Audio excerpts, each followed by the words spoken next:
Sungguh-sungguh Allah sangat ridho ketika seorang hamba itu makan, makan ketika sesuap nasi dia muji Allah, ketika minum seteguk nasi dia muji Allah. Itu kalau orang diridhoni Allah itu wali betul.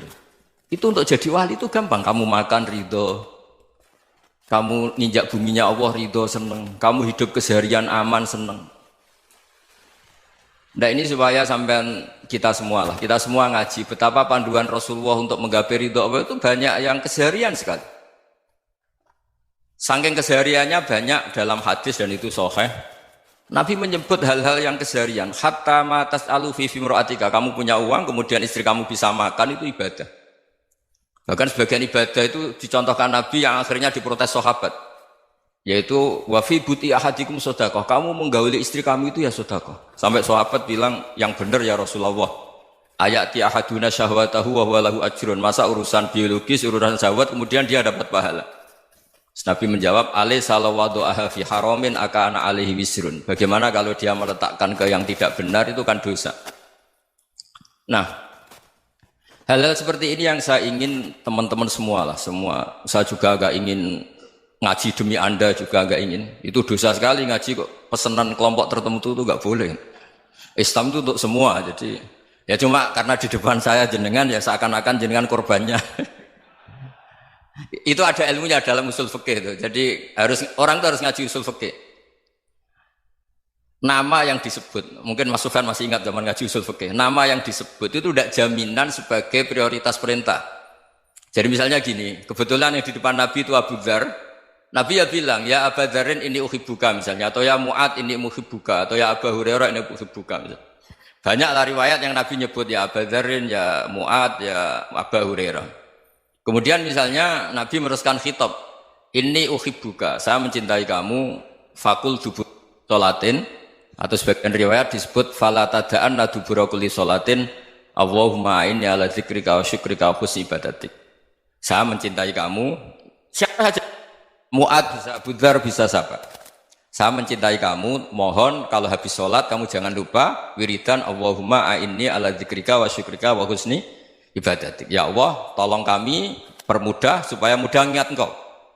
Anda tidak bisa mentang-mentang, wong nama saya Parmin, nama saya Purnomo, itu yang diperintahkan Mu'ad misalnya. Jadi yang disebut satu, tapi khitab itu untuk siapa saja. Saya teruskan. Jadi saya mohon semua kita melakukan kebaikan itu, kalau dalam kaidah fikih disebut al yakin la yuzalu bisyak.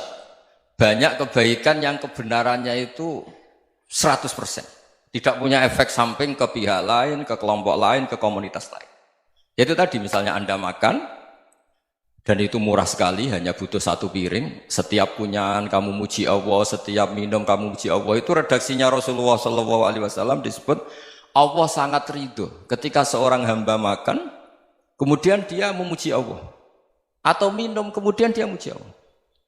Logikanya gampang, negara seperti ini yang kamu harapkan bentuknya kayak apa, mertua, ipar, komunitas, tetangga, itu nyata terjadi itu kan belum pasti.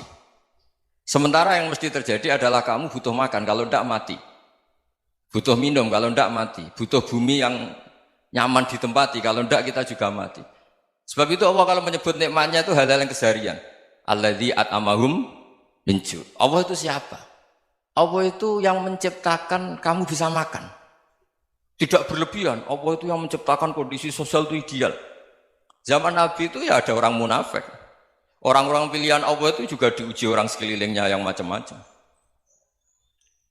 Semua diuji sesuai konteks zaman dan waktu. Nah, tapi ada ibadah-ibadah yang selalu disarankan Nabi. Sampai Nabi itu pernah ditanya, ayul islami khairun ya Rasulullah, Islam terbaik itu gimana? Jawaban Nabi itu unik. It'amut to'am. Islam terbaik itu ya makan-makan, santai-santai. Ketika Allah menyebut beberapa kebaikan, falak tahamal aqobah, wa ma adrokan apa? Mal aqobah. Terusannya apa? Fakku rokobah. Terusannya apa? Au it'amun fi yaumin di masubaya. Atau acara makan-makan itu juga Islam. Kenapa? Ya bayangkan kalau tidak ada makanan, kita mati kan? Kondisi sosial tidak ideal itu Anda masih gak apa-apa. Tapi kalau Anda tidak makan, Anda tidak minum, Kamu punya istri cerewet masih bisa hidup, punya mertua cerewet masih bisa hidup. Tapi kalau tidak makan bisa mati. Berarti penting mana istri sama makan? Penting mana? Makan. Semoga istri Anda dengar, nanti kamu disuruh makan tapi pulang deh. Itu kalau dibahasakan makan masih memahami. Penting mana nasi satu piring dengan istri. Nggak ada nasi mati, nggak ada istri belum mati. Penting mana? Gak berani jawab kan? Nah, ternyata Anda ada garang kan di depan istri. Jadi saya mohonlah, mungkin Mas Sufyan Sauri tadi yang bisa bantulah. Teman-teman tuh ngaji yang keseharian saja. Karena kita nyari ridha Allah itu berdasar firman Allah. Dan firman Allah itu menyebut keseharian tuh riang, gampang. Yaitu tadi misalnya wa min ayatihi manamukum bil laili wan nahar. Termasuk ayat-ayat Allah itu kamu tidur. Maka dulu itu ada guyonan, ada tokoh Mu'tazilah, kelompok dalam Islam yang berpikir manusia itu bisa menentukan ikhtiarnya sendiri. Karena saya bisa duduk, ingin berdiri, berdiri. Karena kelompok ini nggak terima kalau semua kehendak Allah, nanti bagaimana kalau semua kehendak Allah kok ada hisab ya, ada sanksi. Lucunya itu dia akhirnya, ini cerita ya, mencintai seorang perempuan, cantik sekali. Dan itu dia menjadi ahli sunnah itu oleh hal-hal yang sepele. Karena istrinya cantik, ya namanya suami istri itu hubungan intim. Terus ditanya, Mas masih ingin lagi? Masih. Silahkan diulang lagi. Wah ya tidak bisa. Katanya manusia bisa menentukan yang diinginkan. Itu tobat itu. Itu nggak bisa ditobatkan Mas Sufyan Ats-Tsauri. Orang cantik yang mudah nobatkan orang itu orang cantik. Segampang itu. Akhirnya kita tahu, makanya kalau dalam kitab Hikam itu disebut al-aqil mayyakul madza yaf'alu wa hubi wal ghafil mayyakul madza af'al. Orang yang punya akal karena sadar ini wilayah Allah, semua milik Tuhan. Itu dia tiap hari berpikir, besok Allah akan melakukan apa terhadap dunia ini. Kamu merencanakan sesuatu mau plesir, ternyata gempa. Mau wisata ke Rusia, ternyata perang. Kamu tidak pernah tahu apa yang akan terjadi besok. Wa ma tadri nafsum madza taksibu ghadan. Tapi anda semua kita ini sering punya jadwal permanen. Makanya saya kalau diundang siapa saja, sana takdir. Yang jelas Gus ini acara penting. Ya masih acara penting nak pangeran ngersakno piye? Kowe ape dadi pangeran? Kamu kok mau jadi Tuhan? Itu kadang ya kiai. Penting Gus acara ini jenengan harus memastikan bisa. Loh kamu itu yang ngajarin tauhid, sesuatu itu biadillah kok bilang-bilang apa pasti. Kalau saya terus tak tobatkan kamu kata saya. Ya kalau gitu Gus bilang insya Allah. Wah itu hati saya, fisik saya, roh saya sudah bilang insya Allah. Tidak usah kamu latih kata saya. Nah hal-hal tauhid keseharian itu gampang sebetulnya. Wal ghafil yaqulu madza af'al. Tapi orang yang lupa Allah dia setiap hari bilang besok apa? Kita bisa melakukan apa? Seakan-akan dia itu aktor, dia penting, dia subjek permanen, dia. Padahal kita ini hanya objek kehendak Allah Subhanahu wa taala. Karena kita yakin sesuatu yang terjadi di alam raya ini kita tidak bisa apa-apa. Makanya saya sering ngaji, sering bilang saya, ketika Anda mensifati Allah, Dia yang menghidupkan. Sudah itu tanamkan sehingga ketika kita mati santai saja. Kenapa santai? Allah punya cara menghidupkan kita. Zaman kita hidup juga gak tahu caranya ngelola jantung, ngelola paru-paru. Kamu juga gak tahu ngelola oksigen yang tidak beracun, tidak mengandung polusi. Tahu-tahu hidup. Gak ingin tua ya tahu-tahu tua, gak ingin mati tahu-tahu mati. Selama ini kita hidup juga gak tahu apa sebetulnya. Hanya gaya tok, punya jadwal, punya planning. Kalau kamu bisa menentukan pilihan Anda, pasti Anda istrinya cantik, 4 neriman semua, kona'ah semua. Nyatanya enggak kan? Ada 1 jelek, cerewet. Oh itu kan, nyatanya enggak bisa apa-apa Anda kan? Dan kamu bawa mati lagi. Itu kan, istri Anda juga gitu, punya keinginan, punya suami yang ganteng, yang jabat, yang neriman, yang enggak poligami. Ya enggak kesampaian juga. Kalau kita ngitung tingkat kegagalan kita itu gagal terus. Ya kan? Nah, terus ingat Allah, madza yaf'alu wa bi. Orang yang punya akal selalu berpikir Allah itu menghendaki apa terhadap saya. Lalu sama-sama orang melihat orang yang serius, itu kata Anda itu pemikir berat, serius. Senang punya tokoh yang merengut karena kamu anggap serius. Tapi sebagian orang anggap orang yang serius itu wong merengut, wong masam, wong muka kok ditekuk. Jadi sama itu hati ya muqallibal qulub tsabbit qalbi ala dini karena kita nggak tahu cara berpikir kita tentang orang lain, tentang sekeliling kita. Misalnya kita orang baik yang jenis ngrumat fakir miskin. Ada orang bangun masjid mewah itu janggal. Apa artinya masjid mewah kalau banyak orang kelaparan? Tapi kalau yang jenis pendidikan apa artinya masjid mewah kalau tidak bisa ngaji? Nanti yang jenis infrastruktur apa artinya ini kalau semuanya punya sudut pandang yang berbeda-beda. Dan Islam mengapresiasi semua kebaikan. Tapi katakan semua kebaikan itu adalah kehendak Allah Subhanahu wa taala. Karena apapun baik Anda itu pakai fasilitas yang diberikan oleh Allah Subhanahu wa taala. Sehingga ini yang disebut kulillah sumadarhum fi khawdihim yal'abun. Ya kembali tadi ke tema-tema bahwa keseharian Anda ini sudah Islami. Saat Anda tidak bisa melakukan apa saja. Saya sering ada jenazah, biasanya kalau tetangga meninggal saya sering disuruh ngelepas. Saya bilang orang ini baik. Karena sering ngelamun di rumah, sering nganggur di rumah. Ditanya sama anaknya, kenapa Gus nganggur baik? Ya kalau dia nganggur artinya juga agak berbuat sesuatu yang maksiat kan? Ya kan? Orang nganggur di rumahnya ya tidak bunuh orang, tidak maling, tidak korupsi, ya namanya nganggur di rumah. Lah cuma istri cara pandang nganggur gak menghasilkan uang gitu. Tapi juga gak menghasilkan kriminal kan?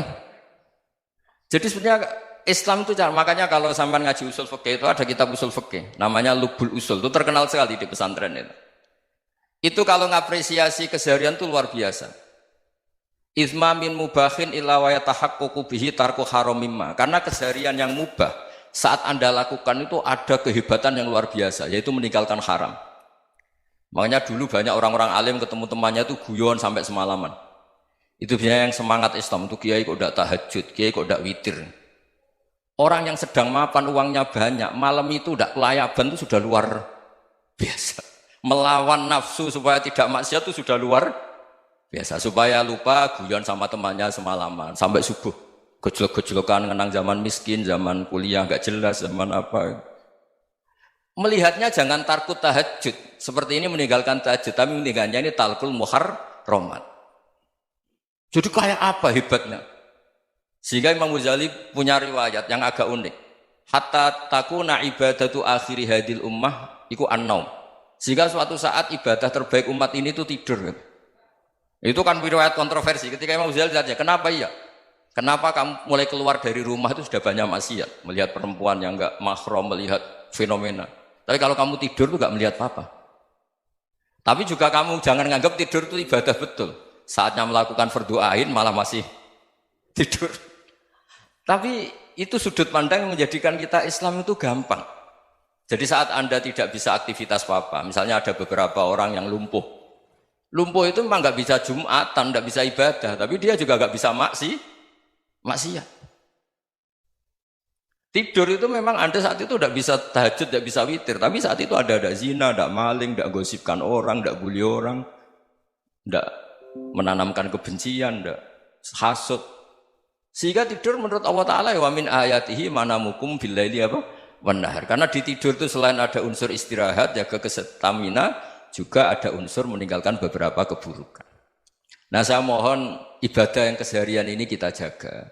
Supaya kita semua baca ayat itu fasih. Fasih itu tertanam di hati. Allah itu siapa?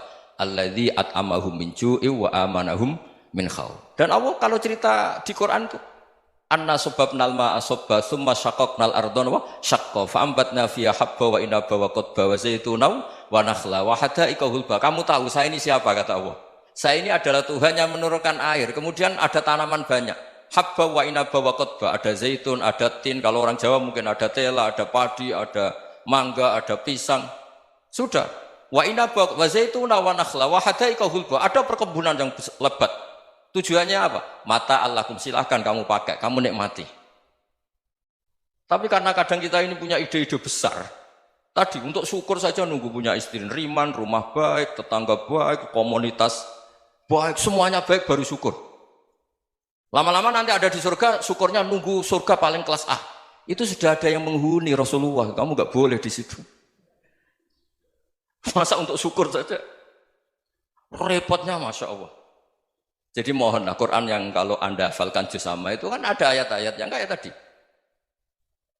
Ya, fal yang dzuril insanu ila ta'ami. Coba lihat. Apa yang kamu makan ya? Dari mana? Dan untuk mempertahankan hidup kamu keseharian. Jadi jangan kira ibadah itu harus membentuk komunitas yang versi Anda. Ibadah itu harus yang hal yang mulu-mulu. Kesehariannya Anda alami. Loh ini saya tidak bikin-bikin. Saya ngaji bukan karena berdasar pesanan. Itu ayat yang saya baca kan betul ada ayatnya kan. Fal yang dzuril insanu ila tu'ami. Anna sobabnal ma'a sobba. Thumma syaqaqnal ardo syaqqa. Fa'ambasna fiha habba wa inabau wa qodba. Wa zaitunau wa nakhla wa hadaika ghulba. Terusannya apa? Mata'al lakum. Silakan kamu nikmati. Mata itu silakan kamu nikmati. Ya kayak sampean dikasih hidangan ya makan.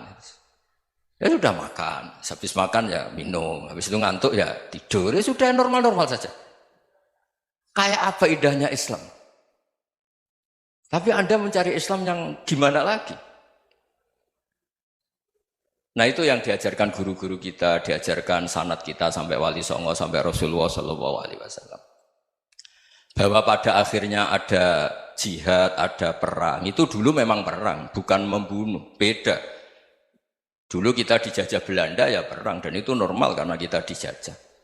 Jadi ketika orang lain ingin baik sama kita, wa in ahadum minal musyrikin astajaroka ya fajirhu hatta yasma'a kalam Allah. Kalau mereka ingin baik ya kita baik. Makanya ada istilah mustakman, mu'ahad. Kalau mereka ingin damai, berdampingan dengan kemajmukan ya itu yang lebih baik. Karena memang Islam menghormati proses perdamaian. Wa in janahu lis-salmi ya fajnah lah. Kalau ingin damai ya kita harus